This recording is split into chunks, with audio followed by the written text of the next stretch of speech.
உடம்ப வஜ்ரம் போல் ஆக்குவதற்கு வஜ்ராசனம் செய்யுங்க என்று சொல்லியிருக்காங்க சித்தர்கள். இந்த வஜ்ராசனத்தை செய்வதால மணிப்பூரக சக்கரம் சிறப்பாக இயங்குங்க.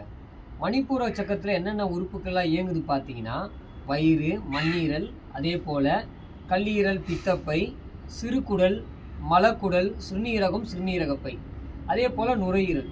இந்த 12 உறுப்புகளையும் சிறந்து இயங்குவதற்கு வஜ்ராசனம் தினமும் செய்து பழங்க. அது எப்படி செய்யலான்றதை பார்க்கலாமா? நம்ம 2 காலையும் இப்படி நீட்டிக்கணுங்க. 2 காலையும் நீட்டிட்டு முதல்ல இடது காலை இப்படி லேசாக பின்பக்கமாக கொண்டு வாங்க. இந்த கால் மேலே இப்படி உட்காருங்க. அதே போல் வலது காலையும் இப்படி பின்பக்கமாக எடுத்துகிட்டு வந்து இப்படி 2த்தையும் ஒன்றா சேர்த்து இப்படி அமைதியாக ஒரு 5 நிமிடம் தினமும் உட்காந்து பழங்க.